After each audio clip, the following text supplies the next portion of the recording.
Today we're talking about how to get listings, and we're talking about how if you have listings, if you list, you last, right?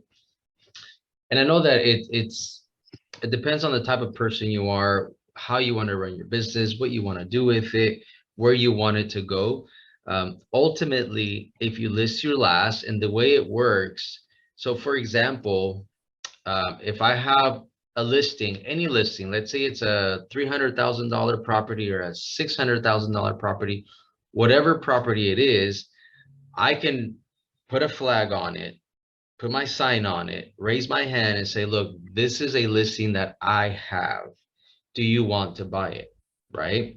When I do that, there's going to be eyes automatically on it, whether it's agents bringing clients to it, or if I blast it on social media, newspaper, whatever I use to advertise that listing, people are going to see me.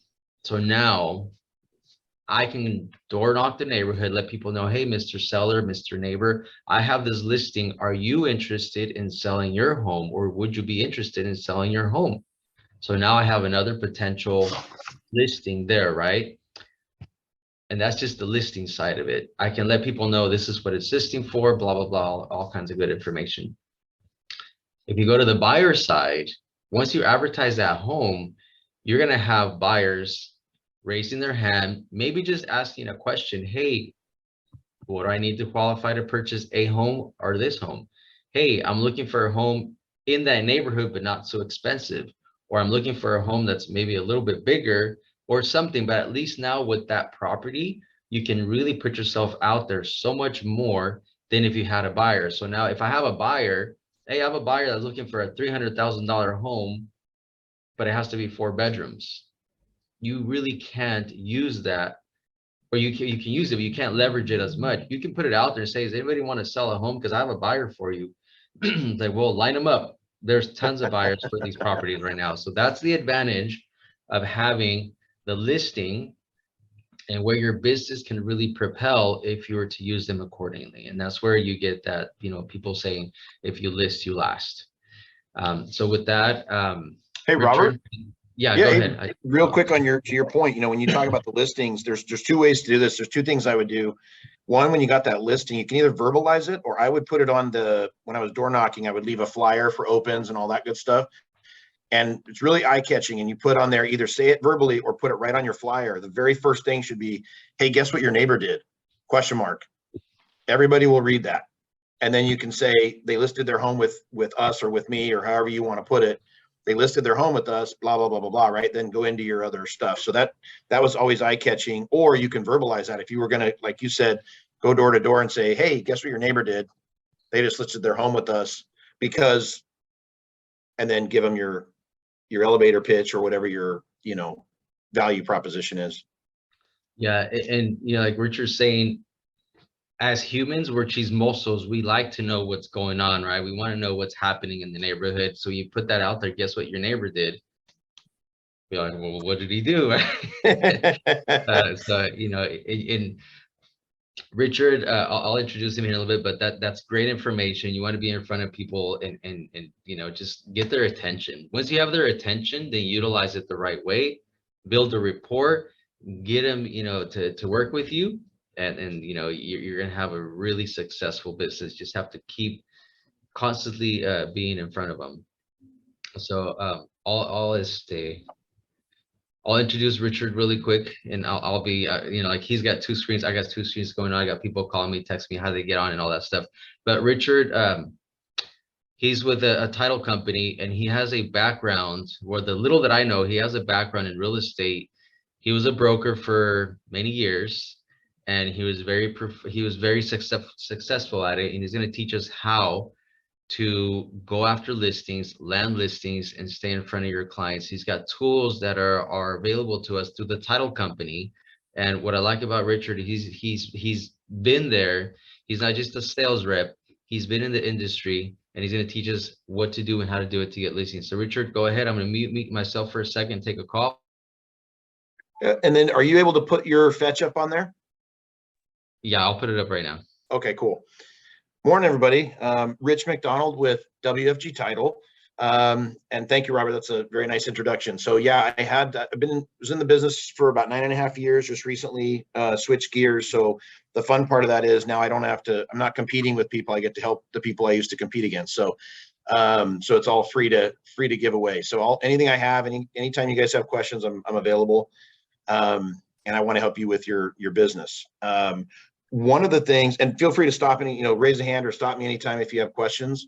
One of the untapped things Robert and I talked about yesterday, one of the untapped resources I think people are missing out on, real estate agents in particular, is sort of networking your network and finding power partners.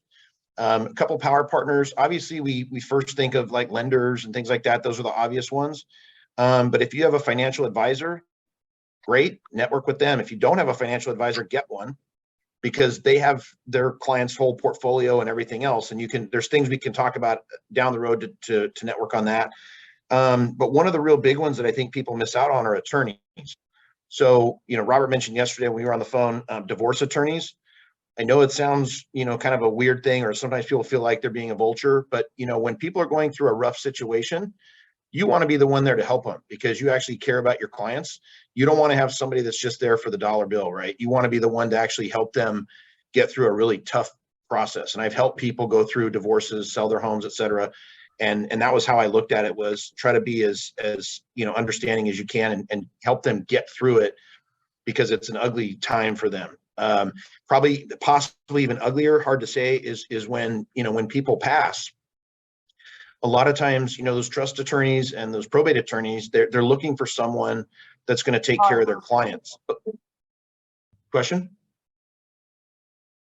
Oh, sorry. They're looking for someone to help their clients, right? So if somebody passes or somebody is not well, and they have a trust, that sort of puts into motion a lot of things. Same as if they don't have a trust, and we'll talk a little bit about that, but if they don't have a trust, everything goes into probate. Either one of those situations is not good for that client. So again, you want to be the one there to help them. Now, how do we sort of leverage that trust attorney or that estate planning attorney? One of the things you can do for your clients, and these are your existing clients also. So is everybody familiar with what a trust is? Does anybody kind of need a brief overview of how trusts work? So generally speaking, if you're not familiar with it, what I would do is I'd reach out to an estate planning attorney and have them give you kind of an overview.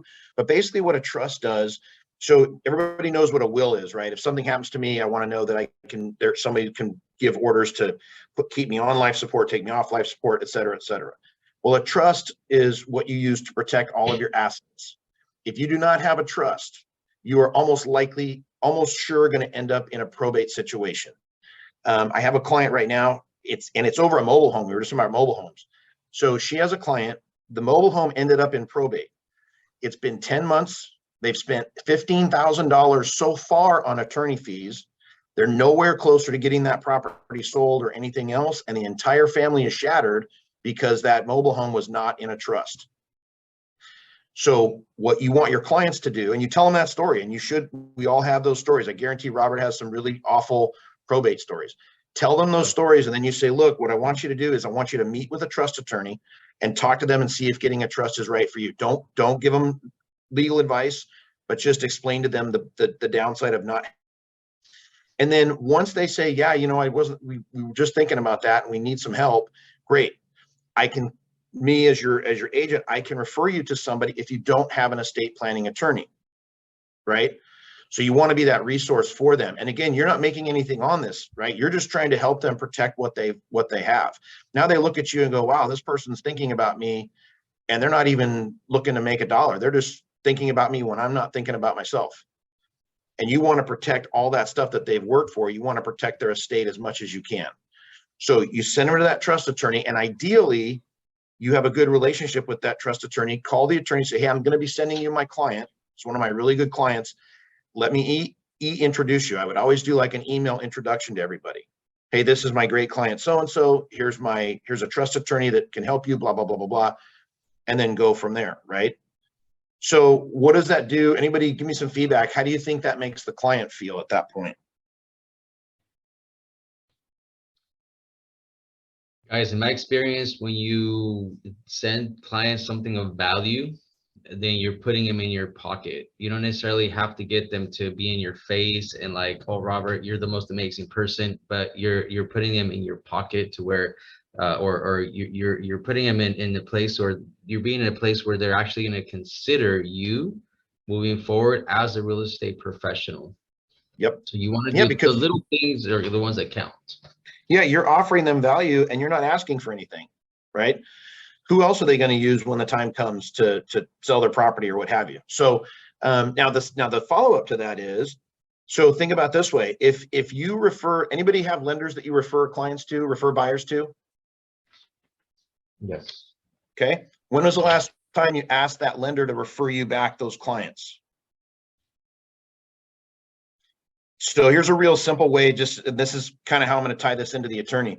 So I remember I had sent a lot of my business to one of our really good lenders here in town. I'd sent her business for my first year in business. Everything went to her. Everything went to her. After a year, I said, hey, I really appreciate how you've taken really good care of my clients. I would love the opportunity to do the same for you. So the next time you're thinking of referring somebody out, if you would just keep me in mind. The very next day, one of her assistants sent me his sister as a referral. True story. So that's the power of giving and then asking, right? It's okay to ask if you've earned it. You can ask anytime you want, but when you've offered something, ask for it back. Do the same to that trust attorney. Once you've given that trust attorney some referrals, or you've done your own trust, if you don't have a trust, you guys personally, I would look into that right away.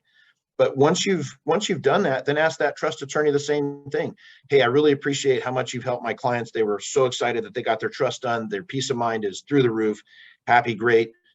I know that you have clients that need help when the time comes selling property, or they just need real estate advice or whatever.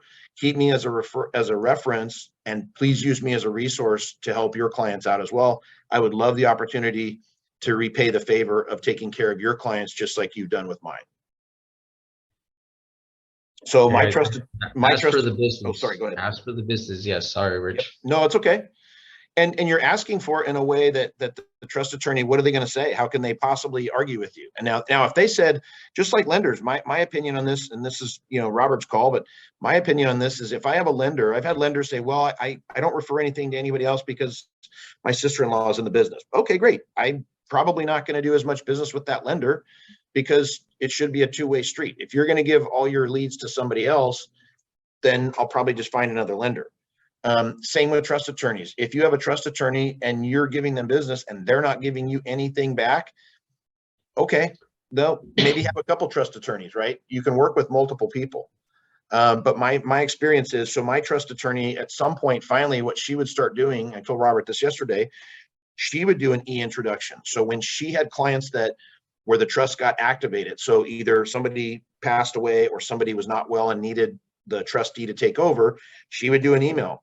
Hey, Mr. and Mrs. Client, this is Rich McDonald. He's our San Joaquin County realtor that we recommend, blah, blah, blah. I had 1 out of probably 10, I think it was 1 out of 10 that went, that they actually ended up keeping the property in house, but all the other ones just, okay, great. They never questioned me. They didn't interview anybody else. They just did what their trust attorney told them to do. That's it. There was no competition. It was just automatic. And those are all listings. Those are all trust sales or probates, both of which are relatively, people think there's some sort of weird, complicated thing. Probates can get a little sticky, but there's most of that stuff's out of your control. And there's just things you kind of have to wait and keep everybody, in check or in line. But trust sales are real simple. People, for some reason, think those are complicated. And just as a side note, never let your clients take their property out of trust because they want to sell it or whatever else. Just let your clients know you never have to take that property out of the trust. You can sell it right from the trust, and you can buy property in the trust. Okay. So if you're not familiar with those and you need more just general information, Robert has my info. But obviously you can reach out to a trust attorney and then go from there. Fetch, that's that Fetch.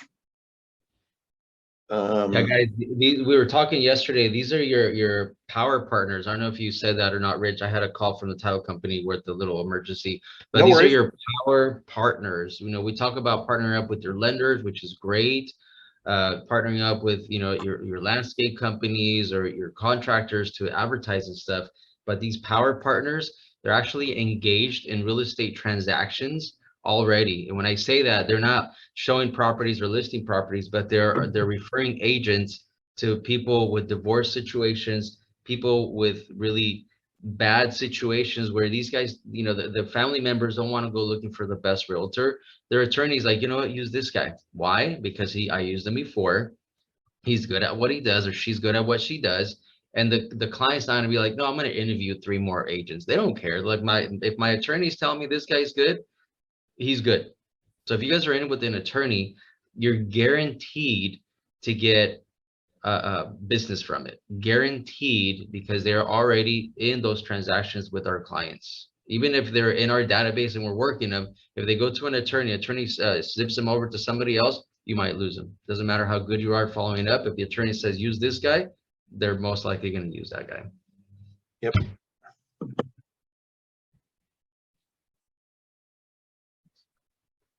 All right. So then let me see. I'm going to go ahead. So while Robert's working on a couple of things there, I'll kind of add one more thing. So one of the things that you can do, and he's going to pull some stuff up here and he'll show you, one of the things you can do for all your clients. I don't know how often everybody goes and meets with their clients and talks about how much their property is worth, et cetera. You want to, I think of myself, or I thought of myself as essentially a financial advisor, right? Your financial advisor meets with you once every 6 months to go over how much money you have in the stock market. Most people have, if they have anything in the stock market or in their retirement, it's 5,000, 10,000, maybe they've got 100,000, et cetera. But they probably have a lot more invested in their home. So you should treat their home like their most valuable stock, right? So every so often you want to give them those updates. And I don't know what your normal process is, but give them a CMA, or I always called it a real estate review, et cetera, et cetera. Now, while you're doing that, or even if you wanted another reason to reach out to your clients, a great reason is pull their tax information. Look and see if that property is in a trust. It's an easy conversation. Hey, Mr. and Mrs. Seller, or Mr. and Mrs. Client. Hey, I was doing some stuff and I was checking on your information, and I noticed that your property is in your personal names. And I'm always careful to make sure that my clients are as protected as possible. I would highly recommend that you discuss getting a trust with an attorney. It's a real easy conversation. That's how you can start it. So you can go through and start pulling your client's tax record information. If you don't see anything in there that lists a trust or the name of a trust, then they need your help. And guys, you know, it might seem like it's a lot of work to do, but once you start doing the stuff and you dial it in on how to log in and how to pull the information, how to get it done, it almost becomes automated, where you can do a bunch of these every day, and it's not going to be overwhelming. I know it seems like a lot, like you have to pull this, you have to do that. If we take an hour or two a day, like we should be working, prospecting, doing our working on our business 6 hours, 4 hours a day, and then the other, you know, like you hunt in the morning, you skin in the afternoon. So you're going to do prospecting. Pick a day out of the week and do this. If you time block, if we do it correctly, there is enough time to do this and do more damage. Rich, I'm ready to share the screen if you're ready. Yes, sir. Okay, here we go. And some of that information, just to keep tying into that, you know, that a lot of that information you can just pull right off a Metro list, right? Robert's going to show you our system here where you can pull the actual grant deeds. But if in lieu of that, if you're on Metro list, you can pull even just from the tax records right on Metro list, right? Type their address into Metro list in the taxes and see what it says. And then if you need follow-up information, obviously you'll have it. So, but right on our system here, this is our fetch program. You could type in the address of whoever you wanted and pull the grant deed. So Robert, you want to use an address? You want me to give you an address? You give me an address. That's 3628 Valverde. And actually, it doesn't matter. That's Viator's good. That works. Go to detailed view. The other one. Detailed view. One over to the right. There you go. Very, very simple thing here. Just go to sales. And you can see there's a lot of other information, but just go to sales. There's the grant deeds for it. Click on the latest grant deed. 2020. Yeah, there you go. And you can see just by the names, it doesn't look like these folks have this in a trust. Okay. So it looks to me like this is, yeah, this is in the, yeah, it looks like it's just in the name of the individual, right? So if you were, even if you were door knocking, right, I'd be a little bit, that's up to you guys to discuss whether you'd want to use this as door knocking technique. But if this was one of your clients, I would call her on the phone and say, hey, I noticed your property's not in trust. If something happens, whoever your surviving people are, they could be in for some trouble. The other thing is, a lot of times people think trusts always only happen if the person passes.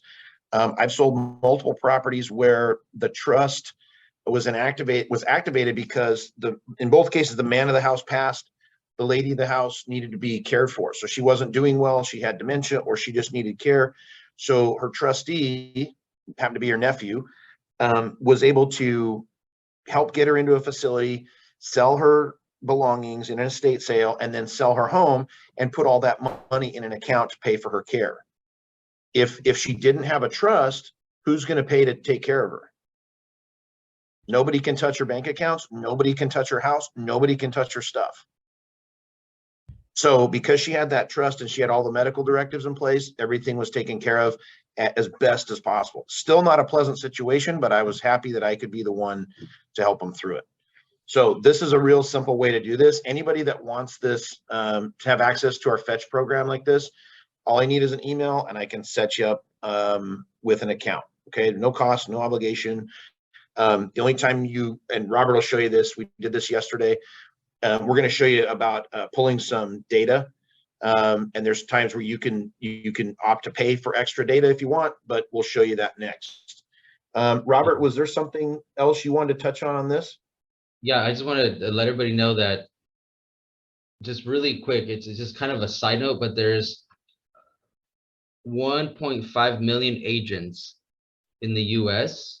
Wow. There's 202,000 agents in California. So there's a lot of agents in California. I think California and Texas, there's 2-3 states that have tons of agents, and we have to do something to stand out. So what I'm willing to do for you guys, and it's up to you if you want to take advantage or not, I'm going to create a flyer.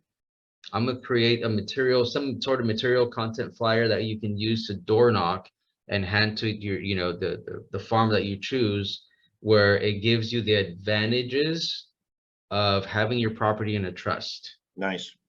I'll create it, and if you guys want it, I'll hand it over to you guys. And if you guys can tweak it yourself, or you guys need some help changing, whatever, door knock it, and that's going to keep you guys in front of those listings basically, and not necessarily. So what happens if you're in front of the person that has that property?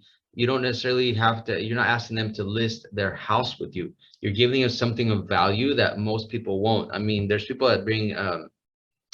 They'll bring maybe a Happy 4th of July flag, or they'll bring some sort of a recipe, or what to do, how to do little things, right? But bring them something that's super powerful.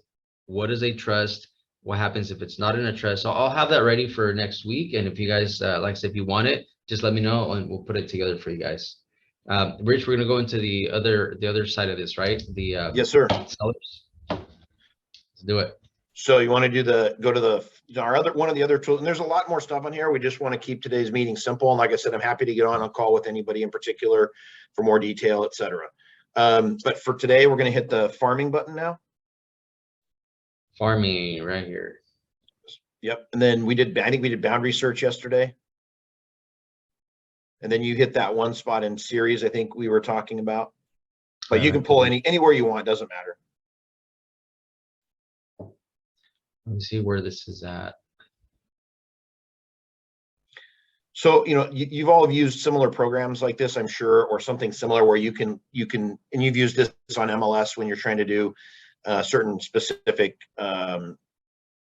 comparable market analyses, where you can highlight a particular area. And that's what Robert and I are working on yesterday. So that's what he's going to be doing here.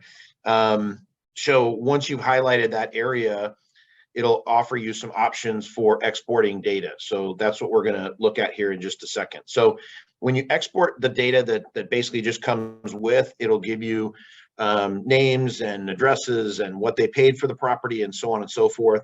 There's some filters that we'll talk about.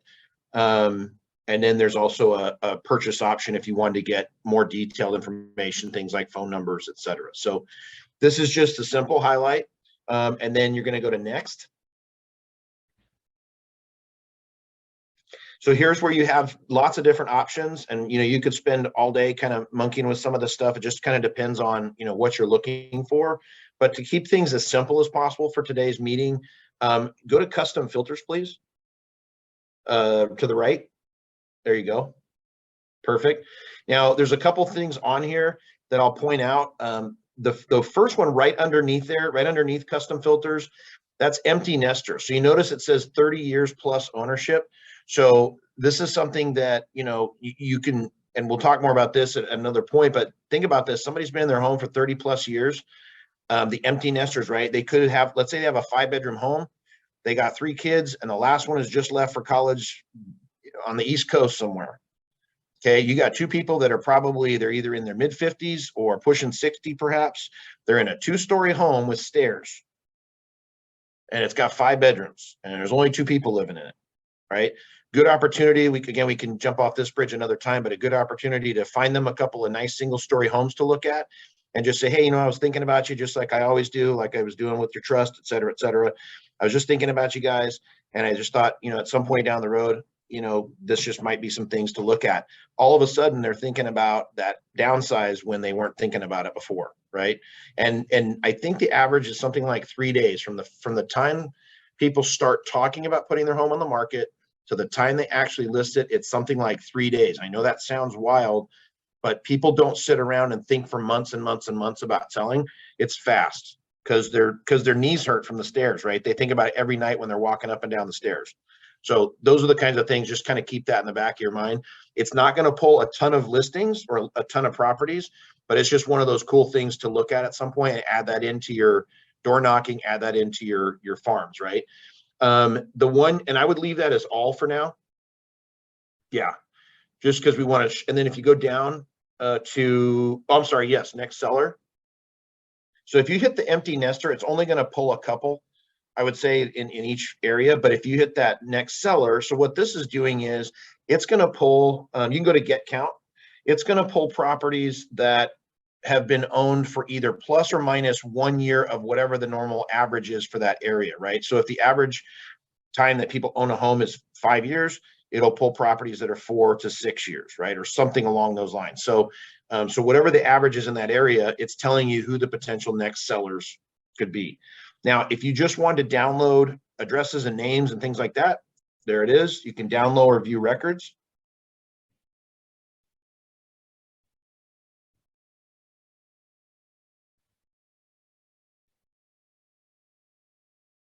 And this will give you different options for how you want to export it. So if you go to the export button up at the top left,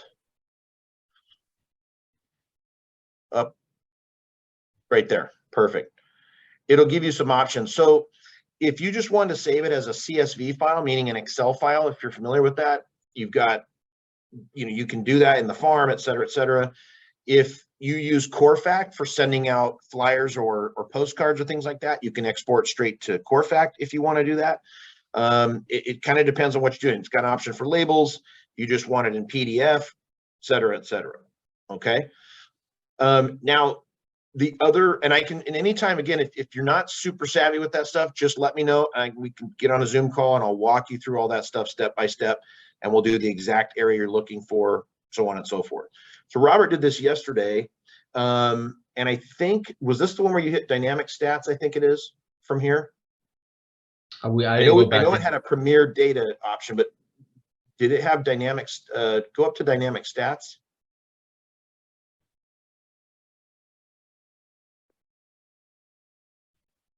No, that's not it. I'm sorry. Yeah.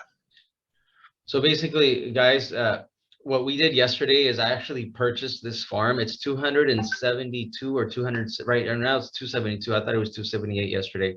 So I already purchased this. If you guys want to try, if you're in the area, you guys want to try some of these addresses, some of these leads, I'll more than happily give them to you if you want to try them out and see if you can, make something happen. The biggest thing with this is the algorithms that it uses. It could be that they've had, they had another son. If you have a 3-bedroom home, you have 7 people living in it, it might be, tougher to live in it. They might need a bigger home. So they use different algorithms to find out who the next person that's going to move, whether somebody passed away, just so many different things.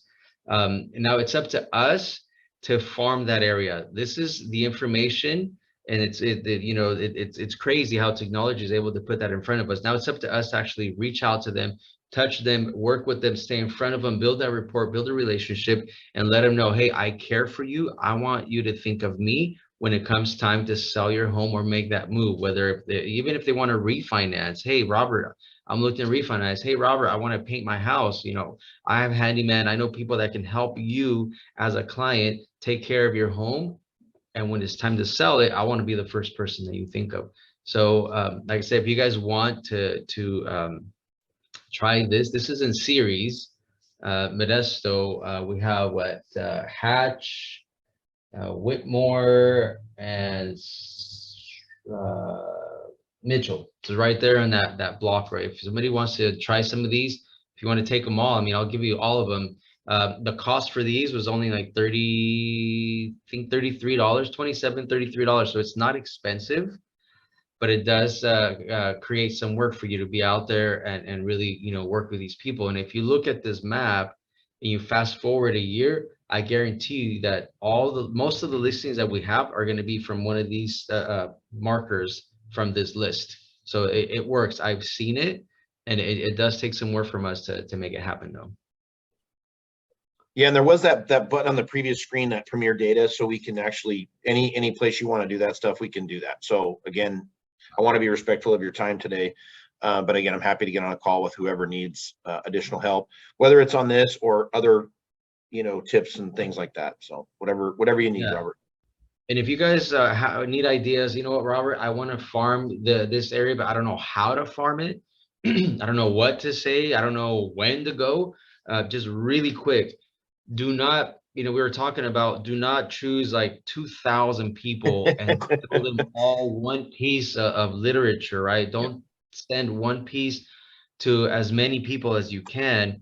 Narrow it down to 50, 100, maybe 200, whatever you can do repetitively. They talk about consistency. So choose the amount that you can really handle and hit them over and over. It's going to take minimum 6 to 7 times before they actually remember what they're seeing. If you call them consistently, they're going to remember you. If you email them, if you drip on them consistently, they're going to remember you. So if you need ideas on what kind of piece to put together, let me know. I've been working on some content that I use and it's working. We do our monthly newsletters that go out. We have a lot of content that we can share with you, material that we can share with you to make things work. So don't be afraid to ask. Ask me, ask whatever mentor is in your company, somebody that you feel confidence that's going to be able to help you. So do it. Just keep on it. Anything else, Rich, you got with this Yeah, stuff? I was just going to say, I can tell you from experience. Oh, sorry. Go ahead. Oh, we have I got it. Go for it. I was just going to say from experience, and I'm not trying to, blow any sunshine here, but not everybody has mentors that are willing to do these kind of training programs on a regular basis. So, the fact that Robert's doing this and doing things in sort of the bite-sized pieces, eat that elephant, a whole bunch of bites instead of trying to eat it all at once. That's very cool thing. I'm big on training. And so, just that's a very good resource to have somebody like that that's willing to do that. So I just wanted to throw that out there. Not everybody's doing it. And the most successful companies right now that are out there killing it are the ones that are doing regular training and practice and repractice. Robert and I talked about this yesterday. You're not going to learn things necessarily once right off the bat. It's going to take you a few times to learn it and relearn it, but doing great. Yeah, you just gotta keep at it, guys. I mean, I can give you, or we can have a 1-day crash course on what it takes to be a real estate agent, right? Where we teach you 20, 30 things on how to prospect. You might take away one with a huge headache and be like, oh my God, so many things. Which one do I do? We're trying to give you small nuggets as we go. So every Yep. week we're touching on something. Like this is part one of how to get listings, right? We're going to do part two and part three because there's different ways to get listings. But like I said, we have the information for you. If you say, you know what, to me, this is baby steps. I want to go a little bit further. Okay, then let's get a bigger farm and let's, use services. Let's pay into it. Let's really ramp it up, right? This is going to guarantee, this guarantees you to get some business. If you say, I want to get 40, 50 listings, well, then we're not going to reach 100, 200 people. We have to go deeper and be a little bit more aggressive on it. There's ways to do all that. The bottom line, you have to reach out to these clients. You have to be consistent. You have to be on it. If like I'm going to reiterate, if you throw everybody one piece one time and you're going to be upset that nobody called you, shame on you. That's not gonna work. One thing that I do remember from talking to Rich yesterday, and this kind of like blew my mind. There's was it Den and Jen that you said, Rich, with You the got it. salt? You got it. He was telling me that there's a couple back in the 70s, right? No, this was my, so down in my sister's neighborhood in Southern California when she lived down there in Lakewood. It was, I don't, this is 15, 20 years ago, max. 70s. And they were always dropping stuff off. You knew, I still remember their name because, you just always saw stuff. And so you may tell them the salt thing. Yeah. So one of the things they did lots of stuff. They drop off pads, they drop off pen, all that stuff, and marketing. And they dropped off the Morton's salt, those Morton's blue round salt things, but they would get their like a sticker business card and had all their contact information, and they stuck it on there and they would drop it off on everybody's doorstep. They didn't do thousands of doors. They did, let's say, a couple hundred in the same neighborhood over and over and over. But they would drop that salt off. Well, what do people do? They take the salt and they put it in the cabinet.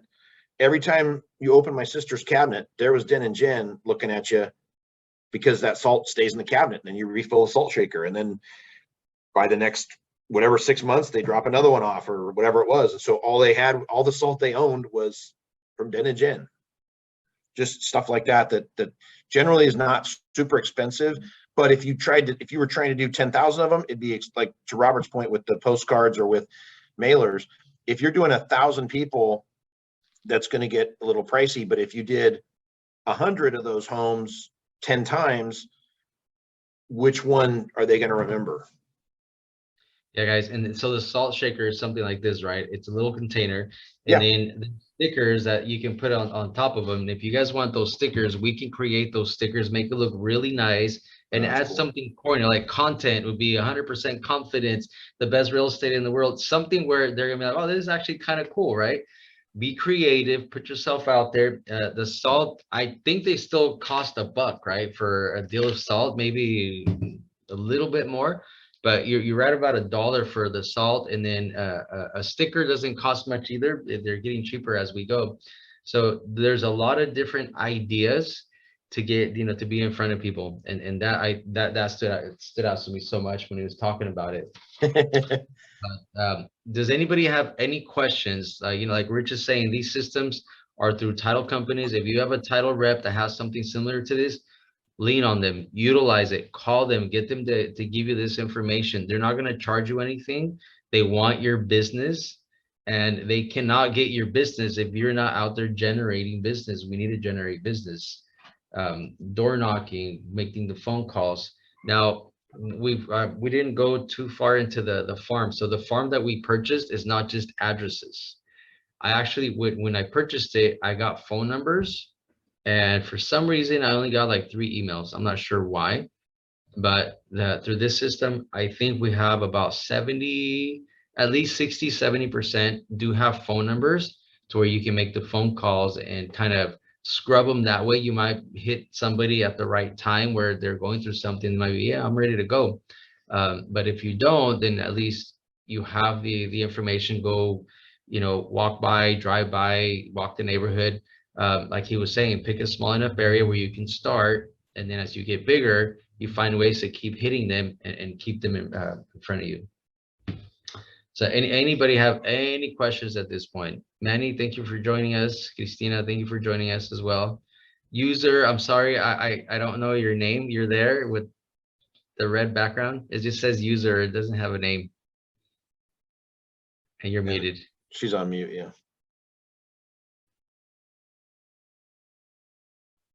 I don't know if she's gonna give us her name. Anyway, Dolores, anybody have any questions? Araceli, Juan, I know you're trying to get things going. There she is.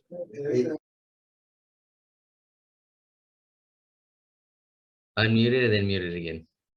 All right, guys. Well, this is great information. There is more information out next week. We're gonna do something in person here in my office, actually next door. There's a little venue right next to my office, so we'll be here 9 o'clock. We'll have some snacks, great information. We're gonna teach you guys how to network efficiently when you're at a birthday party, at a wedding. It might seem a little extreme, but you're already with people that you have some sort of report already built into it. They didn't invite you if they didn't like you, right? So obviously they like you to be in that group of people.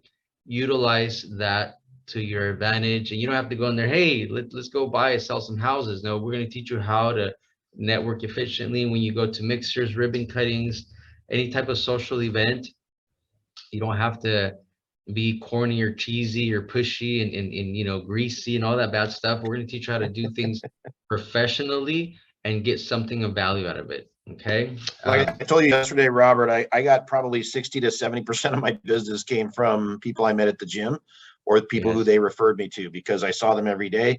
Once they knew what I did, they started asking questions, and I have a whole system for that too. And I'm happy to share it next time. But it's that if you go to the gym, you don't even have to like working out. You don't even have to work out. It's a great place because you have a captive audience, and a lot of people go there to socialize anyway. Easy peasy. So happy to share that next time. Rich, so you're at the gym and that's where you got your clients. Were you like super big guns out there and then flexing? No, not me. I don't, I wear lots of dark clothes because, I got to hide the excess that I got. So no, yeah, it's, you just, like I said, I didn't even have to work out. Half the time people come up to me and say, gosh, you spent 2 hours here, but you've been talking the whole time. Not the worst way to get business. Yeah. All right, guys. Well, it's 9:46. Utilize these tools, go out there and work, hustle. If you're watching these videos, join us. We're doing these trainings every Tuesday at 9 a.m. Leveluptuesdays.com is where you can go and log on to our Zoom meetings. That's going to be active this week. So leveluptuesdays.com will take you straight there. Get the invite through Zoom. If you get the email, the text, just join on the call. This is free information. This is for you to build your business. This is a free for all, ask questions, connect with people. Like right here, you have Manny. He's a big agent out of Sacramento. Ashley, she's doing amazing things. Juan is trying to grow his business. Christina's an escrow officer. Dolores, she's trying to grow her business. And where are you from, Dolores? I know you're in my office right now in my building. Where are you from? I'm in Tucson, Arizona. Wow. She's from Arizona. If you guys have business in Arizona that you want to build, send her some leads, referrals. They should be more than welcome to help you out. She's finishing up her courses to get her license there, but she is licensed in California as well. Araceli, she's down in the, I was going to say Bay Area. She's in LA, San Bernardino, LA, close to LA. So we got people from all over the place. Guys, awesome. Thanks for joining us, Rich. Great information. We'll have you again. Share more stuff. Go deeper into this this stuff. Maybe we'll do a in-person course if we have enough people that we can really dive into the system. Take a couple hours where people can take those the farms with them and start working them. Okay, I think that'd be a good idea. We'll do that a little bit down the road. Like right now, fast nuggets, implement them, and let's get some business, guys. All right.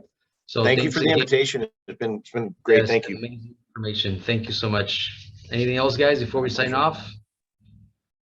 No. All right, then. Thank you guys very much, Roberto. Yes, let's make it happen. You know what? I'm gonna do one last thing, if you guys allow me. I usually share. Let me see if I can do this really quick. I usually share a video. let me see. I hope this one doesn't offend anybody.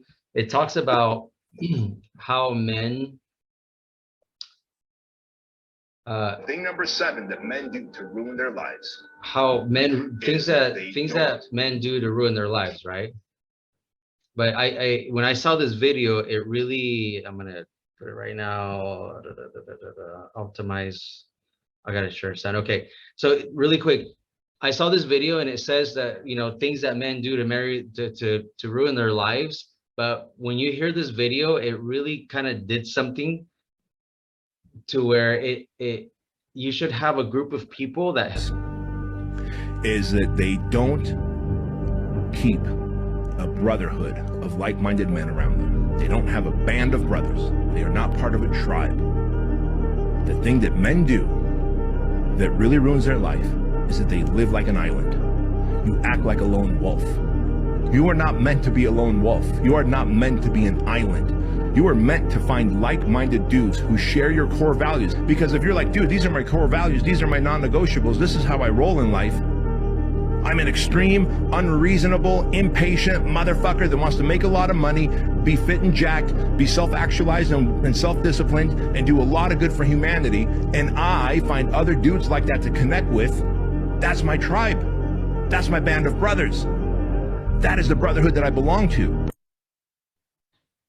Okay, guys, so when I saw this, you have to find other agents, find people that are like-minded, they're going to help you succeed. There's a lot of people that are going to give you negative energy. And I know this was focused to guys, right? To be a tough whatever and all that, but look for people that are going to help you succeed in life. Look for other agents that are going to help you out. If it's me, great. If it's Dolores, if it's Ashley, if it's Rich, if it's somebody in the industry that's going to help you do better, stick to them and help them grow. You're going to help me grow, help each other grow, but find your tribe and I guarantee you'll do better. All right, guys, I'm ending it. We'll see you next time. Take care. Bye. Thanks, everybody.